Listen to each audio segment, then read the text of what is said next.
মুজাদ্দিদিস জামান হযরত দাদা হুজুর কিবলা রাহমাতুল্লাহ আলাইহি বললেন, বাবা বাবা ও তুজাম্মিল, আমার একবার চোখ বন্ধ করে দেখো বাবা, আমার ছেলে নাজমু সাআদাতটা কোথায় গেল? এত জায়গায় ঘুরলে বাবা, কারো দরবারে আমার ছেলেকে খুঁজে পেলে নে বাবা। আমি বামনটা আমার বড় খারাপ বাবা, আমার ছেলে কোথায় আছে বাবা? খুঁজে সন্তান দাও। শুধু তুজাম্মিল রাহমাতুল্লাহ আলাইহি আমার পীরের মুজাদ্দিদিস জামান দাদা হুজুর কিবলা অনুমতি নিয়ে আমার মসজিদের কোণে উযু করে মুরাকাবায় বসে গেলে দিতে লাগলে। মুরাকাবা হালতে খুঁজে খুঁজে খুঁজে খুঁজে মুরাকাবার কাজ সম্পন্ন করে আমার মুজাদ্দিদিস জামান দাদা হুজুর কিবলার কাছে এলে। দাদা হুজুর কিবলা বললেন, বাবা তুজাম্মিল ছেলে সন্তান পেলে। তখন শুনে তুজাম্মিল বলেছিল, হুজুর অমুক দরবারে গেলাম, আপনার ছেলেকে সেখানে খুঁজে পেলাম না। অমুক দরবারে গেলাম, আপনার ছেলেকে সেখানে খুঁজে পাই না। হযরতে দুনিয়ার মানুষ হায়াতুন নবী আল্লাহ রাসূলের দরবারে গেলাম, আপনার ছেলেকে সেখানে খুঁজে পাই না। কি করি সব দরবার খোঁজা হয়ে গেল, নবী পয়গম্বরদের দরবার খোঁজা হয়ে গেল, হায়াতুন নবী আল্লাহ রাসূলের দরবারে খোঁজা হলো।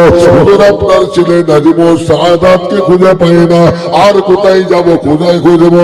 আমার একটা জায়গা বাকি ছিল, সেটা বাগদাদ শরীফে আমার হযরতে বড় পীর সাহেবের হুজুরের দরবার। হুজুর আমি মুরাকাবা হালতে খুঁজে খুঁজে আমার বসে সন্ধানে যে বড় পীরের জলসায় বসে আছে হযরতে সুফি মুজাম্মিল হুজুর আমার এই বড় পীরের দরবারে হাজির হয়ে গেল।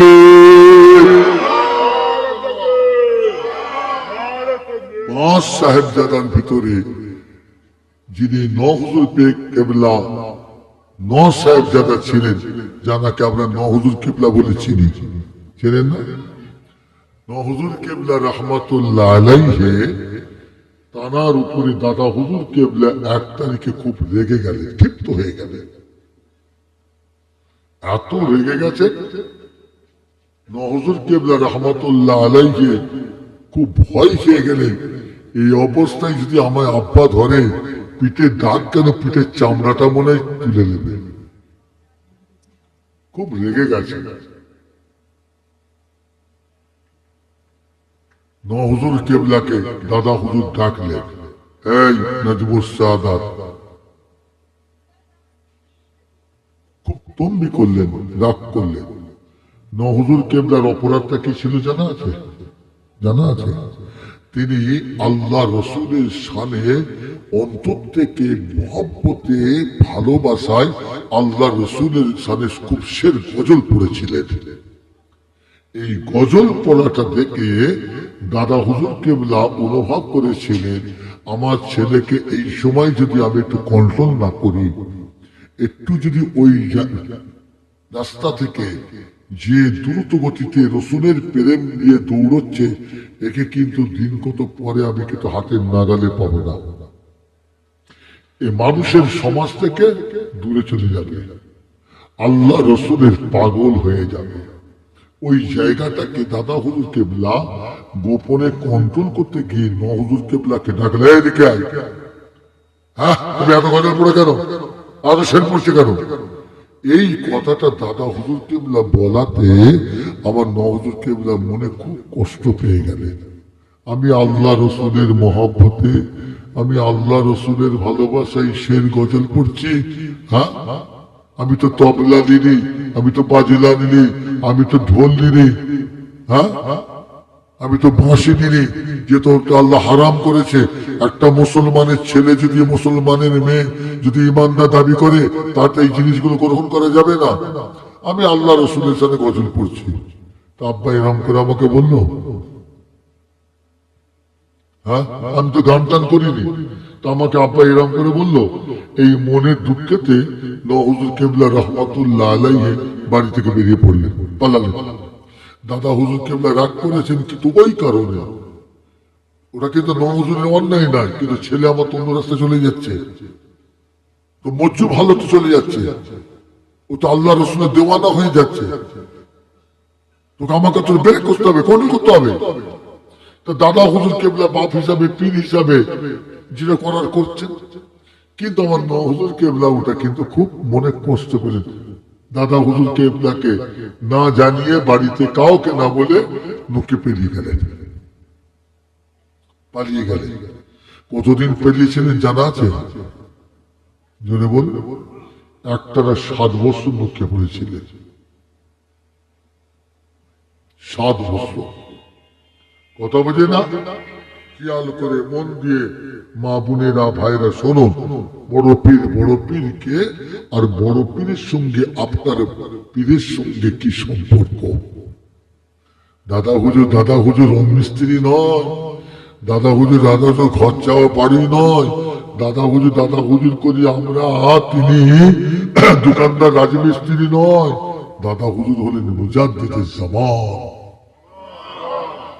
একটা মুজাদ্দিদের জামান তাকে আপনি মিস্ত্রি, হ্যাঁ একটা কাঠ মিস্ত্রি মনে করেছেন নাকি? মসজিদ ইমাম সাহেব। দাদা হুজুর কেবলা রহমাতুল্লাহ আলাইহি বাড়িতে এলেন, এসে জিজ্ঞেস করছেন, হাগা আমার সেই ছেলে নজমুস সাদাত, ওকে তো একটু রাতটা করলাম, ছেলেটা কোথায়? আমার ছেলে নাজমুস সাদাত কোথায়? বাড়িতে খবর দিচ্ছে। বলে কি জানি, অনেকক্ষণ দেখতে পাই না। দাদা হুজুর কেবলার একটু বুকে ধাক্কা লাগলো, ছেলে আমার বুঝতে পারলো না। আমি ওকে এক খেয়ালে রাগ করলাম, আর ও মনে করেছে আমাকে আব্বাই কারণ সত্যি রাগ করেছে। বলে কোথা? খোঁজ খোঁজ খোঁজ, খুঁজে পাওয়া যায় না। বললে কই? এই খুঁজে তো আশপাশে গ্রামে এর বাড়ি, গোটা পুরপরা ঘুরে ফেললেন, হুজুরকে খুঁজে পাইলে। কি করা যায়? একদিন দুদিন, 1 সপ্তাহ কেটে গেল, আমার হুজুর কেবলাকে খুঁজে পাইনি। দাদা হুজুর কেবলা রহমাতুল্লাহ আলাইহি একজন তাসাউফি আধ্যাত্মিক একটা খলিফা ছিল, যার নাম হলো সুফি তুজাম্মিল সাহেব রহমাতুল্লাহ আলাইহি। সুফি তুজাম্মিল রহমাতুল্লাহ আলাইহি আল্লাহ পাক দাদা হুজুর কেবলার সোহবতে এসে এমন মুরিদ হয়ে শিক্ষা লাভ করলেন, এই জায়গায় বসে বসে চোখ বন্ধ করবে, সাতবক আসমানের আরশ মুআল্লা পর্যন্ত দেখতে পেতেন।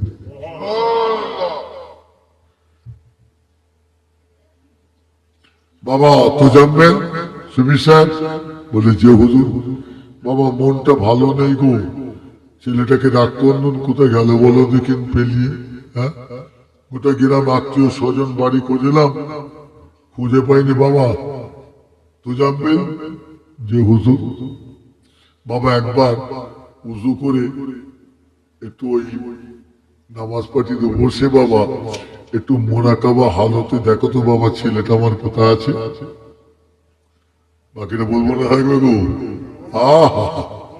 এইসব পীর আল্লাহর ওলি, খবরদার মায়েরা ভাইয়েরা বোনেরা, বড় পীর সাহেবের জীবনী শুনে আপনারা খুশি হবেন না। বড় পীর সাহেবের জীবনীতে একটা জিনিস শিক্ষা দিয়ে যান, আজকে আমরা অন্যায় করব, বেয়াদবি করব, গুনাহ করব, বিড়ি খেয়ে ফেলবো, হয়তো মদও খেয়ে ফেলবো, হয়তো বেনামাজি হয়ে থাকবো, রোজা নামাজ হয়তো সব রোজা রাখবো না, ফাঁকি মারবো।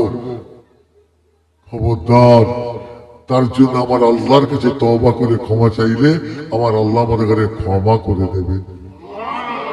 কিন্তু মরণের আগে পর্যন্ত বলে যাচ্ছে, আজকে বড় পীরে জলসার শ্রোতারা, পর্দার আড়ালের মা বোনেরা, মৃত্যুর আগে 4টে জায়গায় বিয়াদবি করে মরবার চেষ্টা করবেন না।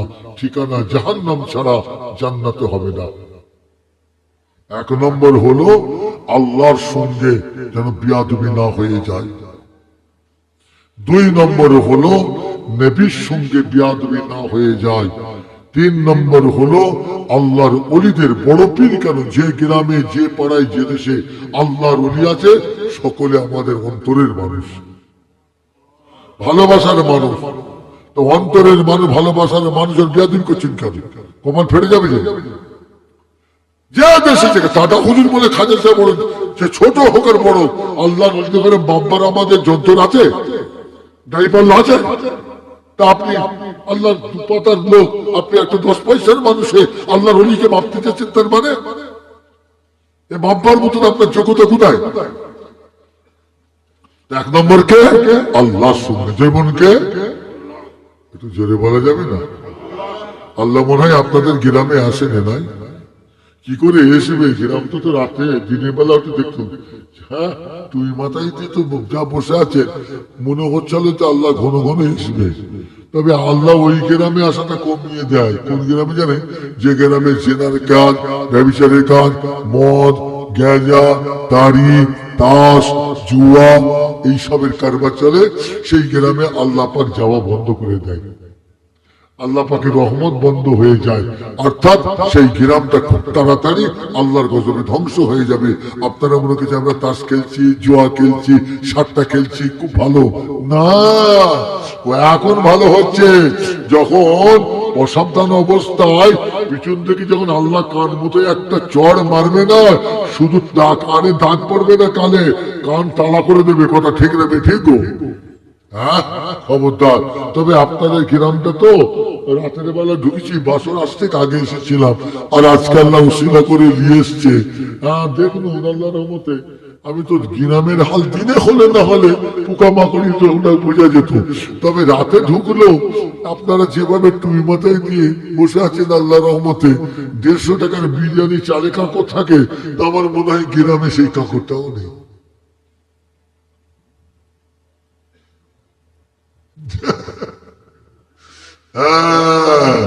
ও তো সব উদ্বাস্তু উৎকো গুলো, কথা বোঝে না? গিয়ারামে এশিয়ানকে তারা মেনেছে, ও গ্রামে যে হাজির হয়ে গেছে, ওসব তো বাতিলের খাতায়, ওসব হিসাবে নেই, খোদার কাছে হিসাবে নেই।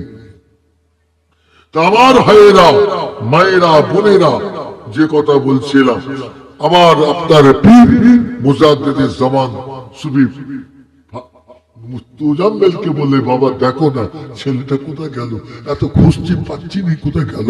হাজারো ছেলে তো। তাহলে কার সঙ্গে বিয়াদি করা যাবে না? জোরে বলো। 4টে মানুষের কার সঙ্গে? 4টে মানুষ। একটা হলো আল্লাহর সঙ্গে, দ্বিতীয় হলো নবীর সঙ্গে। আর নবীর সঙ্গে যদি তোমার মহব্বত প্রেম সম্পর্ক থাকে অন্তরে, নবীর উপর দুরূদ পড়া যাবে না, সালাম পড়া যাবে না, নবীকে হায়াতুন নবী বলা যাবে না, কবর জিয়ারত করা যাবে না, নবী দিবস পালন করা যাবে না। এটা নবীর ভালোবাসার মানুষের পরিচয় না নবী দুশ্মনের? হ্যাঁ, ওমর ফারুক না বুঝেন? বলুন, ওমর ফারুক না বুঝেন? ওমর ফারুকের ঠিকানা কোথায়? হ্যাঁ, জান্নাতে, তাই তার জানাজা হয়েছিল। আর আবু জেহেলের ঠিকানা কোথায়? জোরে বলুন। তা আবু জেহেলের জানাজা হয়েছিল, ওকে কাফন পরিয়ে গোসল করে কাফন পরিয়েছিল, ওর কবর হয়েছিল, গর্ত খুলে পুঁতে ফেলেছে। আর এই বর্তমান যুগে আবু জেহেলের চেলারা বেরিয়েছে, তার বংশধরেরা, তারা যখন আল্লাহ নবীর সঙ্গে বিয়াদবি করছে, আপনারা আবু বকর ওমরের বংশধরেরা ওই আবু জেহেলের চেলাদের বংশধরদের আপনার জানাজা পড়িয়েছেন কেন?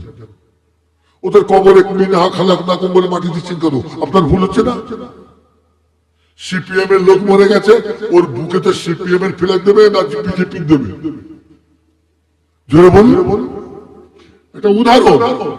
সিপিএম এর একটা নেতা মরে গেছে, ওর বুকেতে সিপিএম এর কি বলে ঝান্ডা দেবে, ফ্ল্যাগ দেবে না বিজেপি দেবে?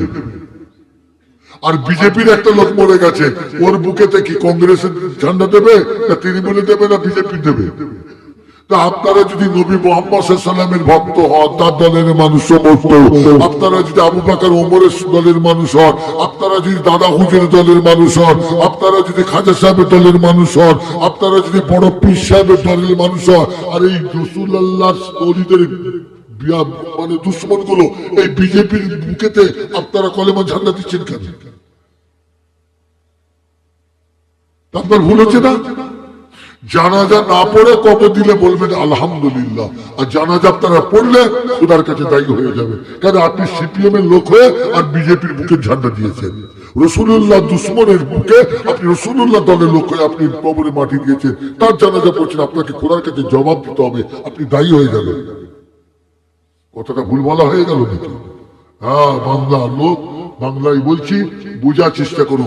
ও আমার বড় পীর সাহেব এমন ছিলেন, এমন ছিলেন, আমার খাজা সাহেব এমন ছিলেন, এই গল্প ছাড়ো বাবা, বুঝার চেষ্টা করো। কথা ঠিক নেবে ঠিক গো, গল্প কাহিনী শুনে কি হবে? আমি বুঝতেছি, আমাকে বুঝাতে হবে। কথা ঠিক নেবে ঠিক গো। দাদা হুজুর কেবলা রহমাতুল্লাহ আলাইহি বললেন, বাবা তো যাবেন, দেখো উযু করে মসজিদের এক করে চুপ করে বসে গেলেন মুরাকাবা হালত। খানিকক্ষণ পরে ঘুরে এসে বলছে, হুজুর আপনার ছেলে নাজমুস শাহাদাতকে কোথায় খুঁজে পাওয়া যায়নি। বলে কোথায় খুঁজলে বাবা? বলে হুজুর চোখ বন্ধ করে নিয়ত করে খাজা বাবা দরবারে গেল, আপনার ছেলে ওখানে নেই।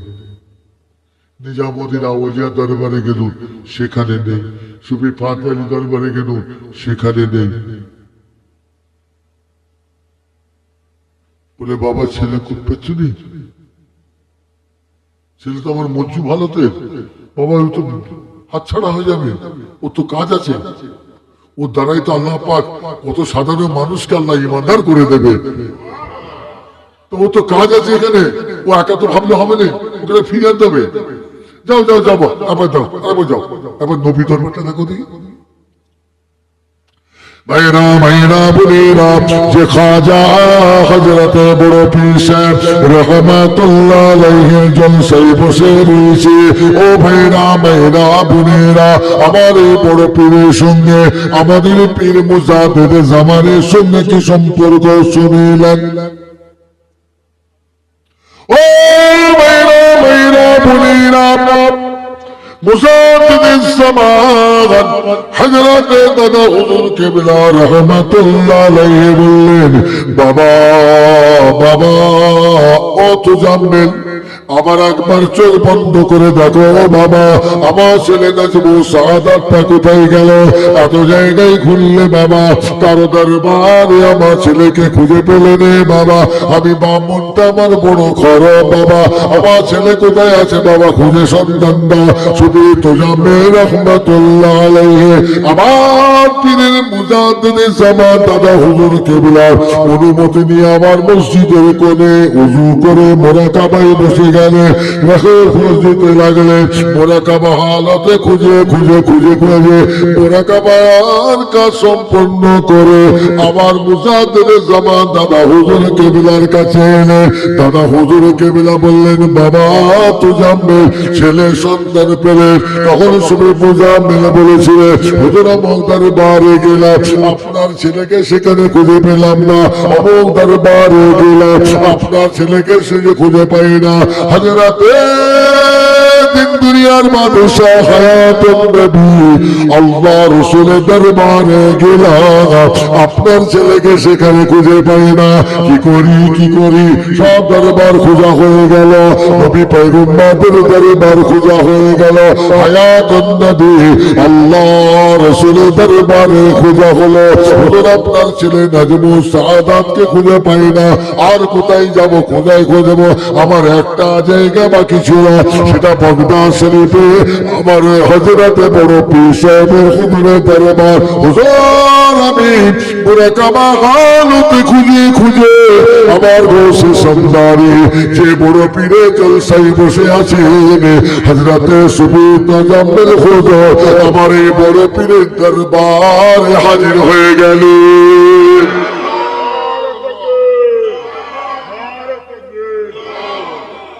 হুজুর বিয়াদবি মাফ করুন, সমস্ত জায়গা করে নিরাশ হয়ে গেলাম, আল্লাহ রাসূলের দরবারে গিয়ে নিরাশ হয়ে গেলাম। আমার মনে বড় কষ্ট হলো, আর তো কোথায় বাকি না, কেবলমাত্র আমার হযরতে বড় পীরের দরবারে বাকি আছে। হুজুর বিয়াদবি মাফ করুন, আমি মুরাকাবা হালতে বাগদাদ শরীফের জমিনে আমার বড় পীরের দরবারে হাজির হলাম। বড় পীরের দরবারে গিয়ে দেখি হুজুর আমার দরবারে বসে রয়েছে। বড় পীরের সাথে পৌঁছলাম, সালাম কালাম হলো, কিন্তু বড় পীরের চেহারাটা রংটা একটা পরিবর্তন হয়ে আছে। আমার জলসার বড় পীরের মুখে হাসি নাই, আমার জলসার বড় পীরের মুখটা গম্ভীর হয়ে আছে, একটু রাগম্বিত হয়ে আছে। আমি কোন রকমে হুজুরকে সালাম দিয়ে কাছে বসে বসে কথা কইতে কইতে বলে, হুজুর বিয়াদবি মাফ করবেন, আমার পীর ফুরফুরা শরীফের মুজাদ্দেদ জামা তারা ছেলেটাকে হুজুর রাগ করেছিলেন। হুজুর সেই দিন থেকে বাড়ি থেকে পালিয়ে গিয়েছে, কাউকে বলে না বাপের যান আমার পীর খুঁজতে লেগেছে, হুজুর খুঁজে খুঁজে পাই না। আমাকে বললেন একবার তুমি দেখো, হুজুর খুঁজে খুঁজে পেলাম না, আপনার দরবারে এলাম, আপনার দরবারে আসলাম। হুজুর বলুন আমার পীরের ছেলে নাজমুল সাদাত আপনার কাছে আছে কিনা? এই কথা বলার সঙ্গে সঙ্গে আমার জলসার মুরব্বি আব্দুল কাদের জিলানী শফিউত জম্বলকে দাঁড়াবে না বলেছিলেন, আবু বকরকে বলে দাও সে কেন তার ছেলেকে রাগ করল। কিছু পাওয়া গেল? আবু বকরকে বল কেন শ্রেষ্ঠ ছেলেকে রাগ করলো? ছেলেটা আল্লাহ রসুলের প্রেমে, আল্লাহ রসুলের ভালোবাসায়, আল্লাহ রসুলের মহব্বতে নাচ পড়ছে, গজল পড়ছে, আর বাপ আবু বকর থেকে রাগ করলো। বলে হুজুর বিয়াদে মাফ করবেন, হুজুর সেই কারণে রাগ করেন না, এই ব্যাপার ঘটনাটা বলেন। বলে যাও আবু বকরকে বলে দেবে আমি আব্দুল কাদের জিলানী বলছি, এই ছেলেটাকে যেন রাগ না করে, জোরে বলুন না। তখন তো বড় পীর সাহেবের কবর হয়ে গেছে, আর তুই পড়ুয়া যাচ্ছে মরাগুন ভাস্কাই, মরে গেছে কবরজাত করে কি হবে, কলমাখানি করে কি হবে?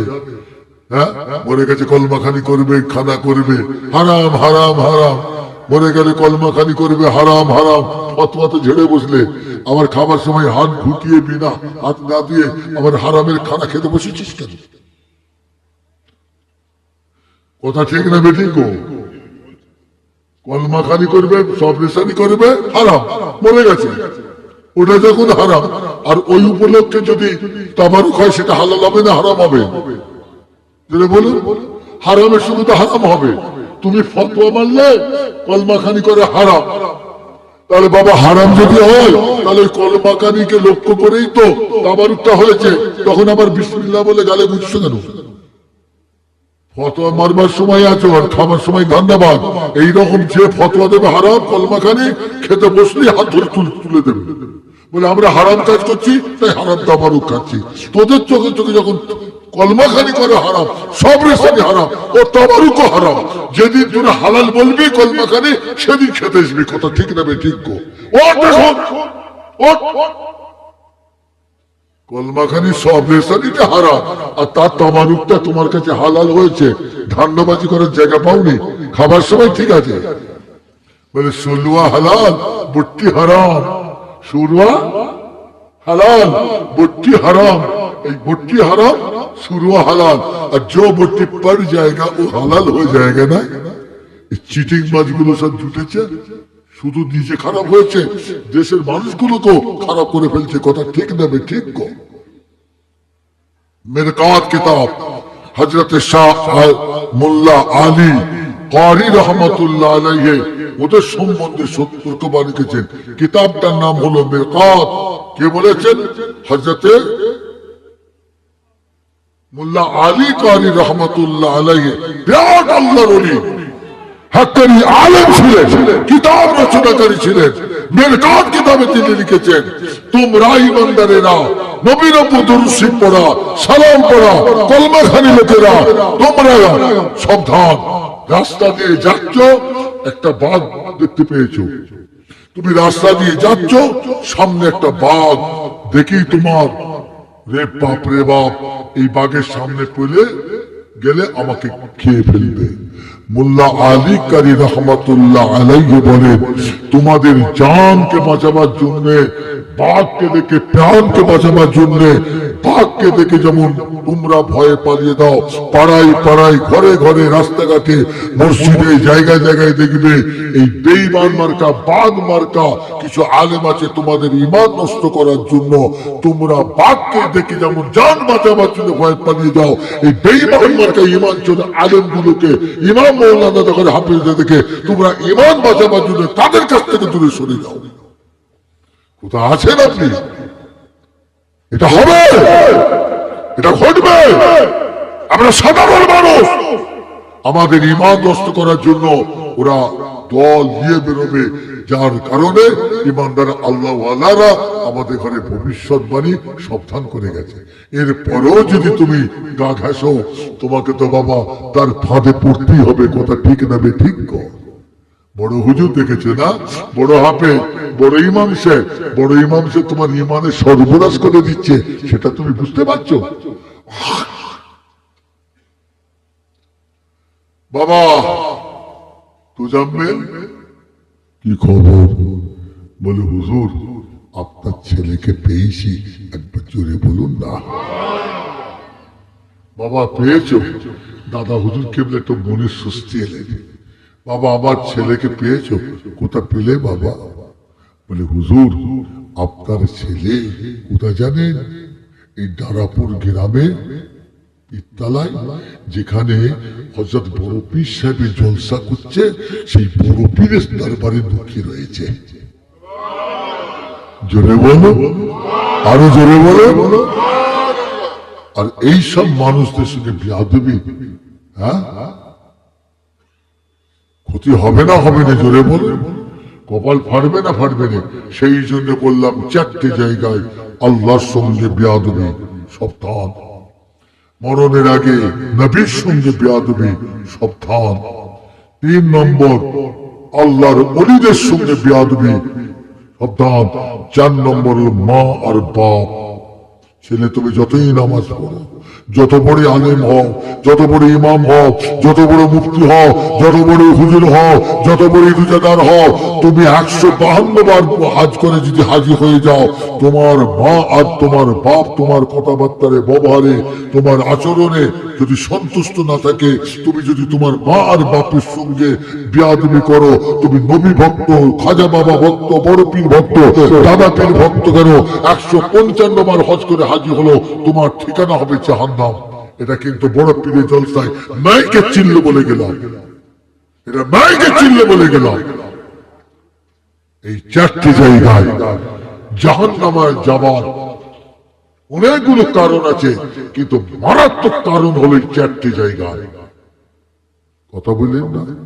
আপনার আগুন দেখেছেন? আগুন এই কোথায় যাবি? পানি খেতে না মুজবি? এখানে বস, পানি খা, বসে খা, চলে আয়। হ্যাঁ এবার একটা করে খোঁজটা আরম্ভ করেছে। আমি মনে করেছি বোধহয় তেরেঙ্গা খাওয়ার সময় হয়ে গেছে। তেরেঙ্গা খাই হয়েছে, ওকে মোবাইলে খেয়ে ফেলেছে।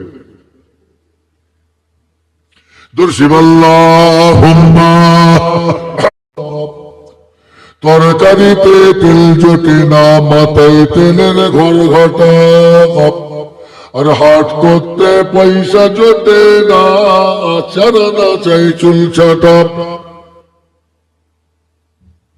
তরকারিতে তেল জোটে না, মাথায় তেলের ঘর ঘটা।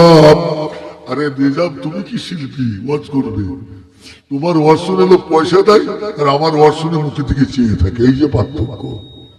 ওকে আবার দাওয়াত করে, শিল্পী হয়েছে গজলে।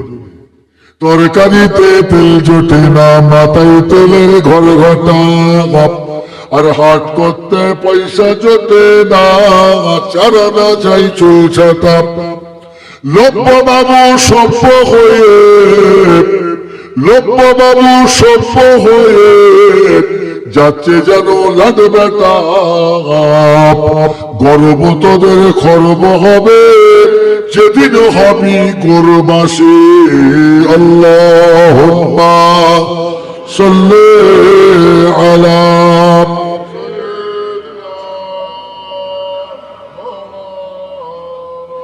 আলা আলি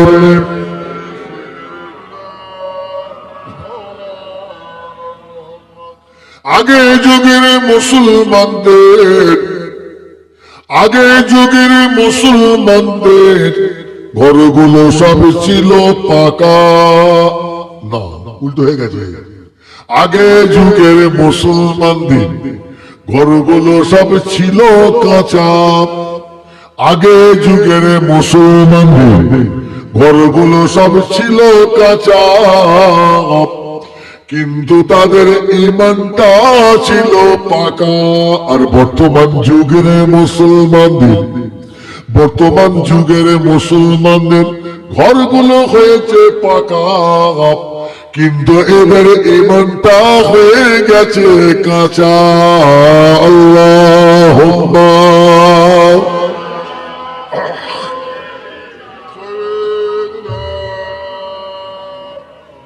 ওয়ালা